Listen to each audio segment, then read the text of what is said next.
Okay, we are live. So hello and welcome everyone. Thank you for joining us from home. Today we are live with Dr. Beth McDougall. Dr. Beth is a medical doctor practicing out of her clinic in Mill Valley, California for the last 23 years. She is long known as a medical detective, facilitating the unraveling of complex and chronic medical issues. She has a new book coming out this year, which I've been so blessed to have a sneak peek of, called Your Pristine Blueprint.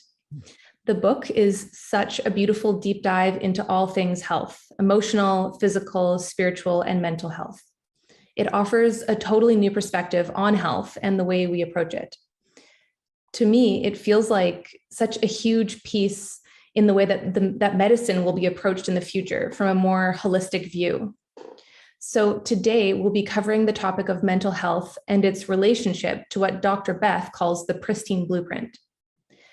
Mental health is such a relevant topic right now. It's really top of mind for so many people. With COVID and the state of the world at large, it's a topic that affects us all. Recently, UNIFY just ran a campaign called Pledge for Life for suicide prevention, and we have Mental Health Awareness Week coming up on October 3rd. So thank you so much, Dr. Beth, for being with us today. And we'd love to just dive right in. Dr. Beth, how do you approach mental health disorders when someone presents with, let's say, depression? Well, hi, Sadie. Thanks for having me on. Yeah, thank you so much. Yeah. Well, first off, when someone presents with depression, I try to get a sense of what kind of depression do they actually have? Because to me, it's not just one thing. I look at, I kind of think about different types of neurotransmitter deficiencies leading to depression. So very often depression is caused by low serotonin, and that has a different quality to it from depression that's caused by low dopamine or low norepinephrine. So simplistically, you can kind of take the neurotransmitters in the brain and divide them into two categories. There's the calming ones and the more excitatory ones. And so when someone comes in and they are depressed, but they're also anxious and they're not sleeping well, very often they have a low serotonin depression. And there's also some other characteristic features usually. There's like a kind of negative self-talk. They tend to be overwhelmed with life, almost like their kind of head is below ground, and it's just really hard to kind of put things in perspective. There's a lot of kind of poor sense of self-esteem and negative self-talk. And then on the flip side of that, sometimes someone will come in and instead of this kind of anxious, agitated depression, they're just going to be more despondent, and they just want to lay in bed all the time and they can't do much. They're sleeping more than they used to. They don't really engage in life. And that's more of a low norepinephrine, low dopamine depression. And sometimes people have a bit of both. And then there's even other types of depression that more are related to more systemic issues going on, like infections that are infecting the nervous system. And there's like a neuroinflammatory component. And I'll get clues about their situation, kind of like taking a thorough history and in looking for signs and symptoms of infection aside from the mood disorder. But what I like to do when someone presents with depression is really look at all of the things about our lives that contribute to depression instead of just slapping them on a medication or something. Like, to me, that should be the absolute last resort. And really, when you address underlying issues that can contribute to mood disorders, it often is not necessary to use a medication. Occasionally it is, but very, very often it's not. So, when someone is depressed, I look at not only the neurotransmitter imbalance, but do they have any hormonal imbalances? Do they have any gut issues, like potential infections in the gut? Are they eating foods they're allergic to? What's their diet like? Do they have any nutritional deficiencies? And again, do they have these potential infections that can be creating an inflammatory process in the brain? So definitely I can break those down if you're interested in hearing about those, because I Yeah, think, that sounds amazing. yeah, and I will do that. And then I think also about lifestyle factors, and then more psycho-spiritual issues. Mhm. And I think will kind of bring us around a little more to my book. But yeah, in terms of the physical factors, hormones play an incredibly huge role with your mood. And I always tell people that the neurotransmitter balance in the brain rests on a foundation of hormone balance in the body. And very often hormonal imbalances are overlooked. So for example, the sex steroids in both females and males play a huge role in mood. So for a female, for example, estrogen acts like a antidepressant almost in the brain. It actually almost has a neurotransmitter like effect. And when women go into perimenopause or menopause, for example, and their estrogen levels drop, they can have profound depression and serotonin deficiency related to that.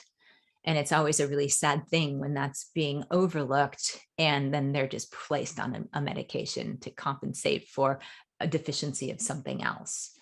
Right. Same is true for testosterone in males. Men's testosterone can fall under times of stress or even as they age, and then they can develop mood disorders related to that, not only in the serotonin department, but also in kind of the dopamine and norepinephrine type deficiency depression. And so I think it's critical to look at the sex steroids.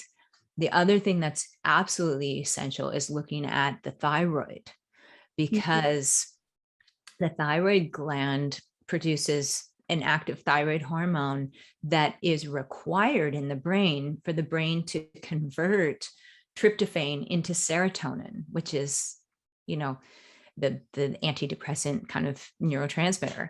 And so if you don't have enough thyroid, you can have a trouble producing enough serotonin in the brain. And Yeah. then thyroid is also kind of a stimulatory compound that enhances the release of norepinephrine and dopamine, the more excitatory neurotransmitters in the brain that give you the zest for life and, kind of just make you feel alert and awake and present. And so if you don't have enough thyroid, you can end up with a mixed neurotransmitter depression. Fascinating. I have a question that's kind of arising with all this that you're saying.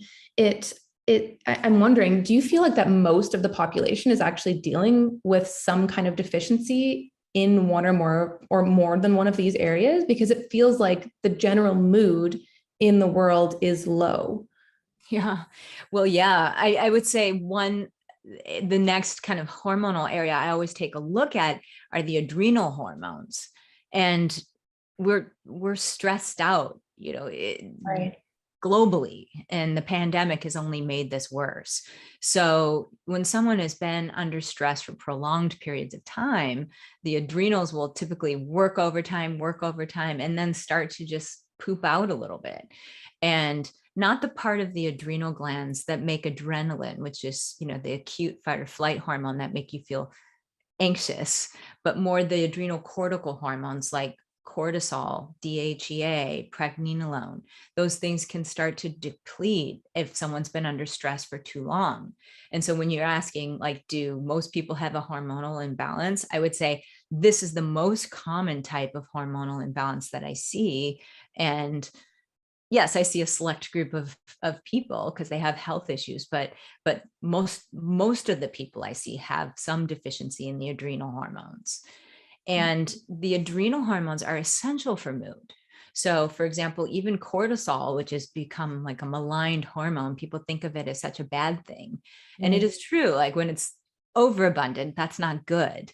In the initial stages of stress, when people are overproducing cortisol, that can have some damaging effects on the brain and be difficult for the body and cause like fluid retention and weight gain and all sorts of problems. But when it falls and it's too low, then that can cause a whole host of other issues. And many of those manifest in the brain because the brain really relies on cortisol for its utilization of glucose. And so if there's not enough cortisol, that's almost like in certain ways, the brain can be starving for the raw material from which to make energy. And that can affect neurotransmitter production. Okay. And then the other adrenal cortical hormones are also really important for mood. So to me, it's absolutely essential when someone comes in with a mood disorder to take a good look at the whole kind of hormonal milieu and really get a sense of do they have that appropriate hormone balance for the neurotransmitters to rest on. So that's one area that I think is huge. And then it's just so important to take a look at the gut. So the gut has been called the second brain, and it's really because the largest concentration of neurotransmitters outside of the brain are in the gastrointestinal tract, and the largest concentration of neurotransmitter receptors outside of the brain is lining the gastrointestinal tract. So it's like the brain and the gut speak the same language. And the immune system, 70% of your immune system is actually lining the gastrointestinal tract. And you have an immune system in the brain that kind of surrounds your neurons and everything. And the immune system of the gut and the immune system of the brain also speak the same language. So if you have an infection in the gut, or you're eating a food you're allergic to, and your gut immune system is mounting an immune reaction, those intermediates are going to talk to the immune cells in the brain. So inflammation in the gut can produce inflammation in the brain, and inflammation in the brain can affect neurotransmitter production in the brain. So the gut is absolutely huge. And we're also learning so much about the microbiome and how the bacteria and the fungi and everything that are part of our gastrointestinal tract, which outnumber the 37 trillion cells of our own body, those microbes produce intermediates that can get absorbed into our nervous system and actually affect neurotransmitter production in the brain. So we are very much controlled by the microbiome of the gut. And to the point where, like, if we have an overgrowth of yeast in the gut, for example, that can cause us to choose different, to crave sugar and eat more sugar so that it can kind of feed itself. And then the yeast produce intermediates that can fog our brains, or, affect how we think and affect our moods. So it's absolute. We are an indivisible whole, really. And so we really need to be thinking incredibly holistically about mood disorder. And then I think diet plays an incredible role. And I think I've really become more and more aware of this over time, and particularly when I see people on bad diets and things like that. Because, like, for example, there's sometimes people are doing like a keto diet, for example. And I love the idea of keto diets. You're kind of giving your brain an alternate fuel to burn, and you're giving your body an alternate fuel. You're kind of retraining your body how to burn fat, and that's all beautiful. But once in a while, the person's brain really suffers from glucose deficiency. So I'll have people on keto diets who are doing great in many ways, but then they report kind of depressed mood, or just kind of lack of mental energy. And all they need to do is add a sweet potato in the day or something, and their mood just brightens right back up.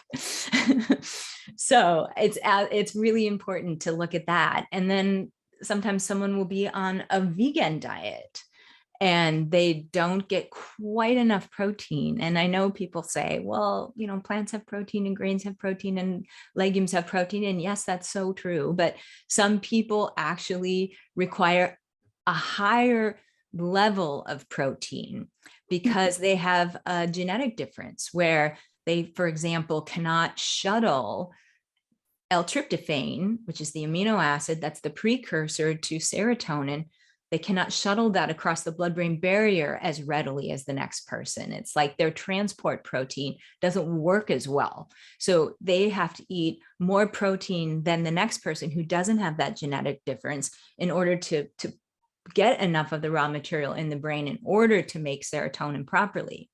And so there are some people that don't do so well on a vegan diet. And so sometimes I'll be able to kind of tell that when I meet with somebody and just say, hey, I'm sorry to say this, but like, you really need to either really push the the plant protein to a much greater degree than you're doing, or consider, introducing some animal protein into your diet. Wow, fascinating. Mm-hmm. Yeah, it really, one thing that you mentioned was how when we have a yeast kind of overgrowth, and that can actually make us want to consume different things, and how interesting that is, because it's like, it really brings to light how much of an effect this actually has on every single part of our lives. Yeah. Mm-hmm. I know we think of ourselves as these autonomous beings, but we're very much controlled by these microorganisms that live inside of us. And yeah. So yeah, I think there's just so much to think about. And then, like I said, infections are under identified in people with mood disorder. And I'm not talking only depression, but when someone is bipolar, or they have psychotic features, we know that, for example, schizophrenia is associated with an inflammation in the brain.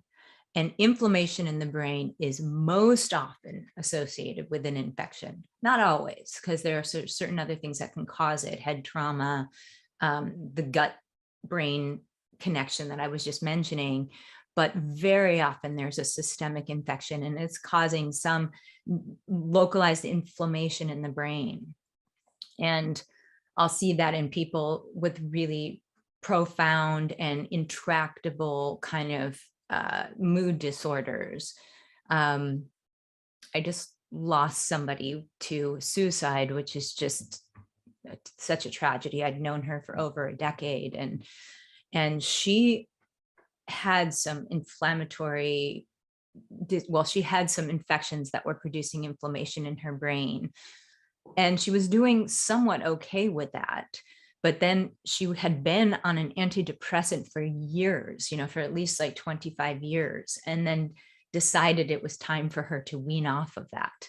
And she talked to me about it, and I was just like, well, I'd be very careful. If you were going to do that, you'd have to do extremely slowly with this kind of support. And then I kind of lost touch with her, and she ended up, under the advice of someone else, doing it incredibly fast. And it kind of set her brain off into a really imbalanced place, and she couldn't find her way back. Her brain got super sensitive, and she couldn't even get back onto the medicine that she had weaned off too quickly. Like after she had weaned off of it, then she could no longer tolerate the medicine, and she couldn't tolerate anything else that psychiatrists were giving her to try to calm her brain down. And part of that was the underlying inflammation in the brain from the infections, but then she could no longer tolerate things to treat the infections. And so she just was in this horribly dark place of just profound nervous system hypersensitivity. And she lived that way for about a year and then took her life. So that just such a tragedy. And I bring that up for many reasons, just to say, yes, there's an inflammatory component in a lot of people's mood disorders, but also be very careful about just getting onto some of the pharmaceuticals for depression, because they can be really hard to get off of. And I was noticing, I was talking with my daughter, who's a junior in college, and she was just saying it's so common in her peer group, like in her age group, for young women in particular, to be on SSRI drugs. And I think it's 1 out of 5. So it's just like these things are given out as the first approach to a mood disorder when really they should be the very last resort.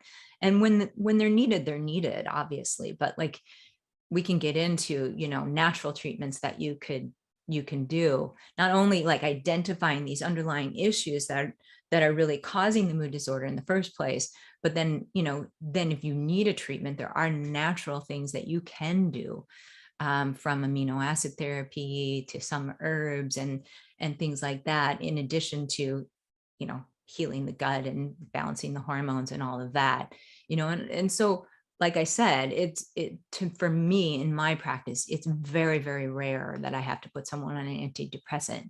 And then if I do, it's going to be very unusual and very, very low dose for a short period of time. And it's used just to help kind of get someone stabilized. Wow, that really is a very different way of treating this kind of issue, Yeah. as you're saying. And it does seem quite crazy, actually. I don't remember the exact statistics, but I know that there's quite a large percentage of the US population that actually is on antidepressants. Are SSRI drugs, is that antidepressants? Yeah, those are the selective serotonin reuptake inhibitor drugs. Okay. Yeah. And they're just notoriously really hard to get off of. So they have to be weaned incredibly slowly, and oftentimes the person needs support while they're doing that. So yeah.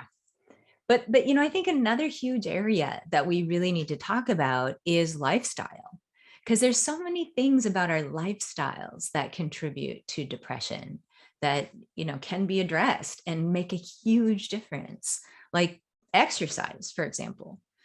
I mean, sometimes all someone needs to do is go on a 20-minute walk every day and their mood begins to significantly shift. People Mhm. are often sedentary and at home, and it's almost like they're not getting the blood to the brain. They're not getting the life force kind of moving into the brain, and their whole body is just very stagnant. And the exercise is we know just from research just can really alter neurotransmitter balance in the brain and produce endorphins and things that are just so good for your mood. Mm. So absolutely critical to exercise. And then sleep. I can't even say how big of a factor that is. That's just enormous. Like so many people are not sleeping enough, and or their sleep quality is very, very poor. And that is going to put someone in a state of stress. And then the stress is going to eventually deplete the adrenal glands and, the adrenal cortical hormones. And it's going to, kind of tip the scales between the calming neurotransmitters and the excitatory neurotransmitters, so that they're kind of always in a slight state of fight or flight. And then that becomes a vicious cycle, because then it's harder to fall asleep the next night, and then the next night. And I see so many people that are literally strung out like this, like they're tired, but they're wired, and their whole body is just racked with just that stress. And so highly recommend that people get good sleep hygiene and start going to bed at a particular time every night, and really start the winding down process at least an hour in advance of that. Maybe take a bath, maybe do some meditation tapes, stop screen time. And then the other thing, like hidden determinants of poor sleep are like, make sure you don't have your Wi-Fi on at night, because I think a lot of people are so much more sensitive to that than they realize. Make sure you don't have your cell phone right by your head and still on, maybe put on airplane mode and in a different room, and just really have to kind of create like an electromagnetic free sanctuary in your sleep space. Yeah. And yeah, make sure the temperature is right. You're not under too many blankets. You've got a nice breeze going, and things like that. And I think that's huge for mood. And then media is huge. Like I think that right now, you were saying like mood disorders are so rampant in the COVID era, and we could have an hour conversation about why that is, because there's so many factors at play there. But one is the media that people are bombarded with is so fear-based, and Yeah, it's just generating so much fear for people. People are seeing the ticker tape of the deaths of COVID, and like, how many people have it in their area. And then you've got the kind of polarization of people, the vaxxed against the unvaxxed, and the unvaxxed the vaxxed, and then people are afraid of just like, how are they going to move around in the world and kind of go back to life as usual. And a lot of times people have the financial stressors right now, and it's huge. So I just really advocate divorcing yourself from all of that. Like, don't immerse yourself in that type of media. Stop watching the news. Stop spending all your day on social media, and really go outside and just be out in nature and be out in the sun and be around people you love and do things that really bring you joy, and be with people that bring you joy. Yeah, it feels like this whole COVID situation has really exacerbated this underlying mental health issue that we already had. And now it's just totally up on the surface. And people are so much, as you're saying, so much more alone, and thus watching this terrible media, and then also spending so much more time on their screens, probably because no one knows what to do anymore. And I think that people were using social media as a certain kind of stress release to begin with. And now it's like almost like a total addiction. Yeah. And I can imagine this is also majorly contributing to this issue with mental health that we're facing right now. Yeah. And it's like the dopamine hit that people get every time they go onto social media is making it so they can't experience dopamine in kind of regular interactions and regular life. And so it's a huge problem. And I really think the only solution is just is to limit your media time, limit it. And then when you are engaging with media, really be mindful about what it is you're feeding yourself. Is it uplifting, or is it fear inducing? I always think about the kind of the Hawkins scale, and how he was able to measure the vibratory rate of different emotional states in humans. And he did that.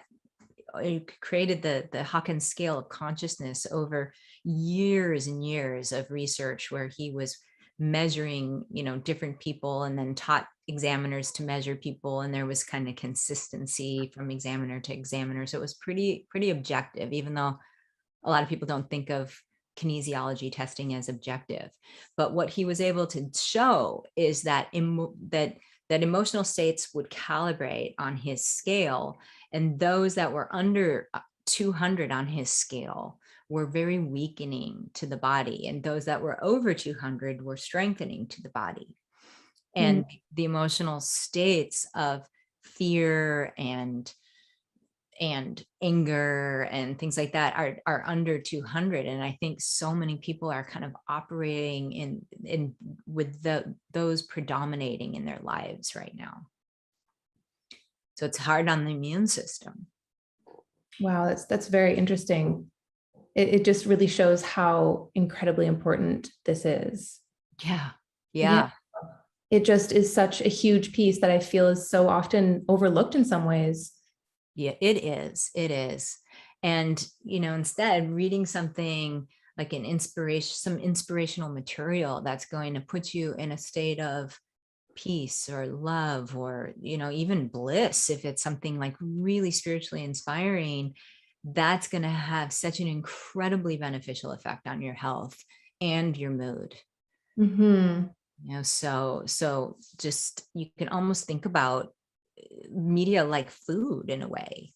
Are you feeding yourself junk food and garbage, or are you I was just thinking that high vibrational, like high life force food?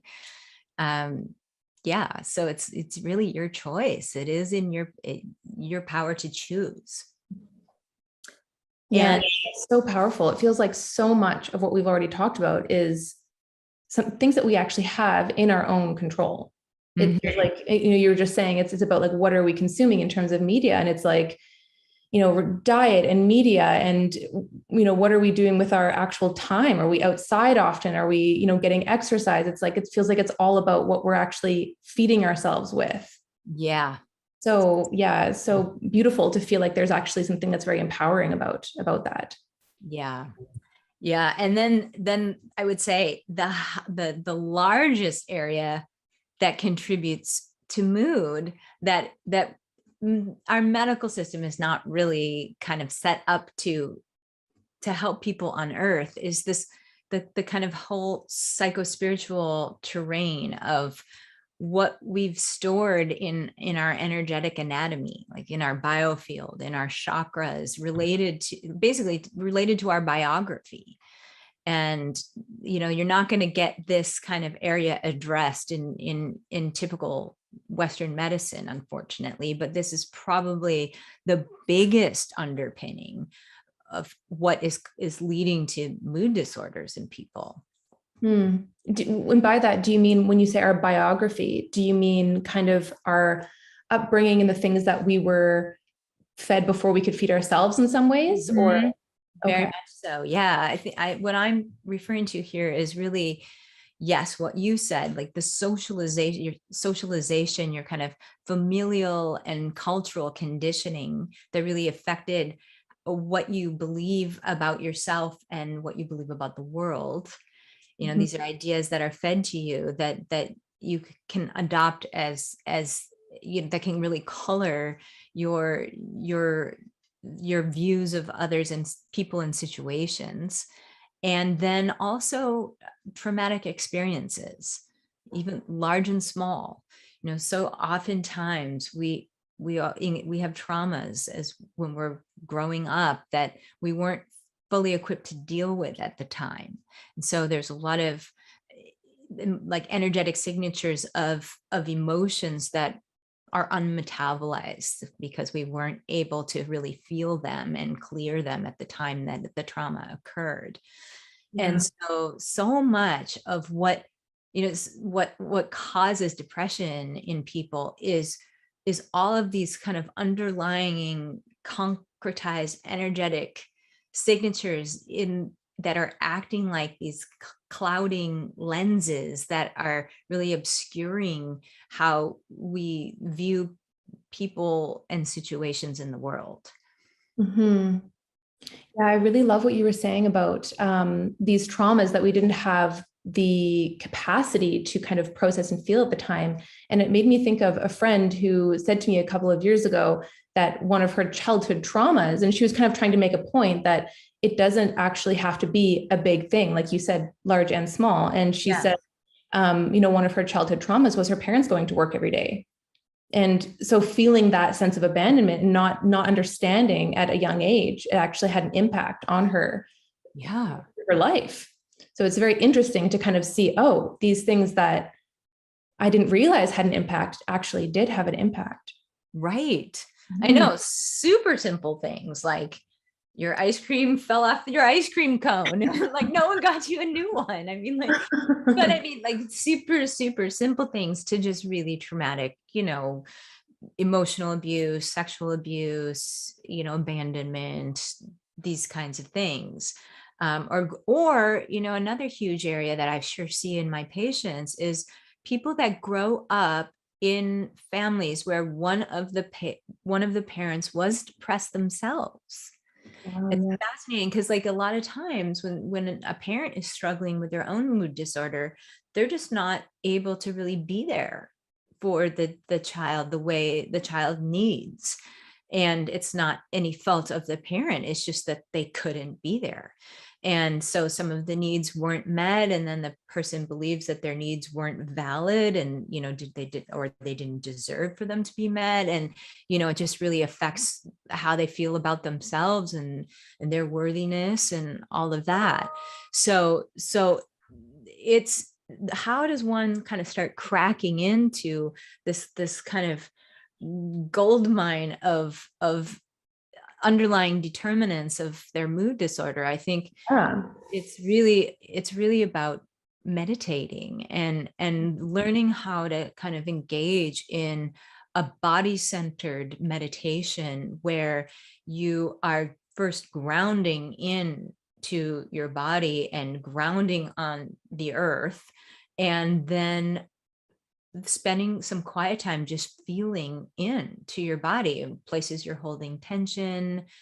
You know, people can eventually learn to kind of feel their auric field, and then their individual chakras, and what they're holding in each of these, and learn to kind of center the seat of their awareness in a part of their energetic anatomy until what is stored there kind of reveals itself and opens up like a book of information for them to learn from. And then they can, you know, once they learn what they need to learn from what was stored there, then a person can learn how to ground off this stuck energy and kind of ground it down into the field of the earth, so they don't have to carry it around with them. And you know, when people kind of work on this in a daily practice, it's like you're wiping off those obscuring lenses that are really coloring how you're seeing people and situations in the world. And so this is the gold mine. Like, this is truly where the work needs to be done in order to clear a mood disorder. And when someone's in like a really dark, difficult place, they may not have the wherewithal to kind of do this type of work, of course, but the goal is to stabilize them enough so that they can start to do it. And then when someone has just a mild depression or kind of early stages of depression, this is where they need to focus, because it's almost like we emerge from the unified field, this sea of energy and information that we live within and that lives within us. And this field is infinitely full of energy, and it's the life force that animates us and all the rest of creation. And it's that flow of the life force that actually makes us feel alive. And the more stuck energy that we have in our system, the more it obscures the flow of the life force. And you can almost just intuitively imagine it's going to just make you feel duller and less connected with life and more despondent, more depressed. So really, it's about reestablishing the flow of this vital force that just makes us feel alive.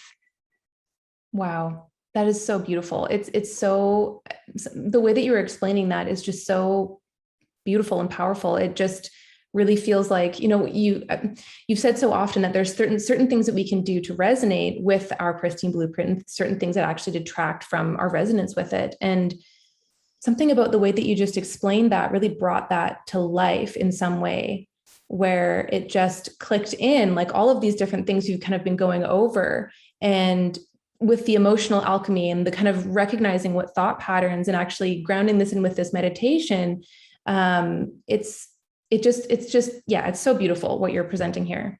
Thank you, Sadie. Yeah, I really, you know, just as I've gone on in medical practice and dealt with my own health issues over the years, I've really come to feel that our degree of health and even the rate of our aging is absolutely dependent on the degree to which we resonate with our patterning pristine blueprint in the unified field. And the way that I came to that idea was just really kind of diving into physics and understanding the, you know, the kind of the new thinking in physics that's really describing the energetically dense nature of the unified field, you know, this field of energy and information that we exist within and emerge from. And the other concept in physics that really informed me, that has changed how I think about everything related to health and disease, is the concept that no matter, no physical form, no life form even is static. it's forming and annihilating trillions of times a second. Mm. And how is that possible? Literally, like there's a flickering in and out of existence every 1.1 trillion of a second. And Wow, that's amazing. how is that happening? It's it's happening because there's a blueprint, there's an information set, there's a data set that is really leading to the unified field kind of manifesting in this exquisitely complex being that we are. And we have 37 trillion cells, each with billions of chemical reactions happening in them every second in a coordinated manner. And this is all flickering in and out of existence every, trillions of times a second. And so it's like that data set is orchestrating that. And there are things that are going to enhance our resonance with the data set and things that are going to take away. And I really feel like pretty much everything we've talked about that leads to mood disorders is due to the accumulation of dissonance. Yeah.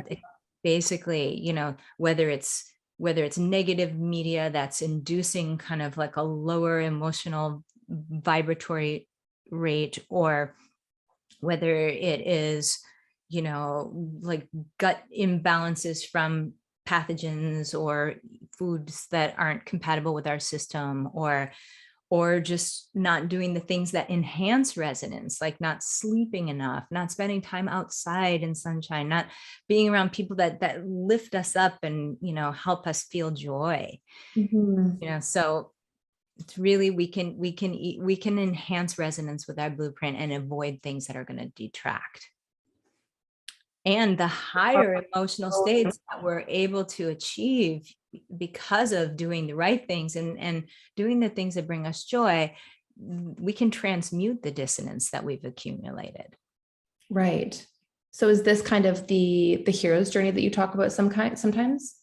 Yeah. The hero's journey is really diving in, tuning in to what is not you, what was the conditioning that you've experienced that's affected how you feel about yourself, the lies that you've believed, and what's still retained in the system related to traumas and the unmetabolized emotions. Like that is truly the hero's journey, because sometimes people and we all are avoiding coming in contact with that, because it's under our conscious awareness, and so many of us are leading lives that distract us from that, Mhm. or we're seeking gratification and just kind of always running away from actually sitting with all of that. But the way out is through it, and really sitting with it, and just it feeling into what's in the body, really becoming aware of the ideas that you believe, and then objectively deciding, do they serve you or do they not? Mhm. And really being able to kind of parse out, like, what serves you and what doesn't, what can go, and then making a conscious decision to let it go. Wow, that is amazing. This is so beautiful. It just feels like it's such a kind of like a hot topic right now in the world of spirituality, this deconditioning. And it feels like you speak about that and then you bring in all these different elements that are so much more in tune with health and things that we can actually practically do to really help bring this in more deeply. And it's like bringing it down into the physical and into our everyday lives is so important. Mm. And it's also possible. Like it's not elusive. These are real things that we can actually do. Absolutely. And my book that's coming out in end of October, early November, somewhere in there, really breaks it down, and talks about just almost every area of our lives, and things that we can do to enhance resonance and things that we can avoid. And that addresses It addresses this kind of energetic anatomy and the energetic maintenance that we really need to do in order to have good health. It addresses our thinking and our dominant emotional vibration and how to kind of shift up or shift into a more positive vibratory rate. And it talks about food and even the water that we're consuming. And then it talks about emerging technologies in this whole kind of terrain of energetic diagnostics and energetic therapeutic technologies that can help us out. Yeah, I was so grateful to be able to read the book. I know it's not out yet. It'll be coming out this year. But wow, what an amazing, amazing, amazing tool. Just is so beautiful. And it brings in ancient practices and new technologies and everyday things that we can actually do, like what you're saying. It's so beautiful. It was such an honor to be able to read that. Thank you so much, Sadie. Yeah. Yeah. Okay. Okay. Well, I'm not sure if you have anything else that you'd like to add today, Dr. Beth. Oh, wow, there's so much to say. But I think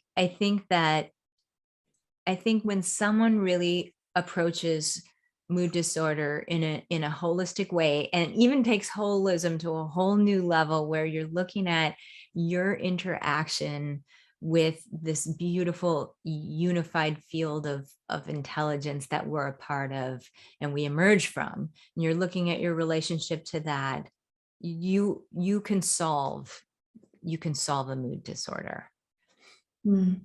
That's so beautiful and so empowering.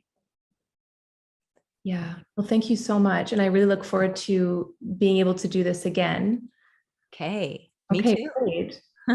This is so much fun. Okay. Yeah, it Thank you really so is. much. Absolutely. My pleasure. Okay. Talk to you soon. Okay. Bye. Bye.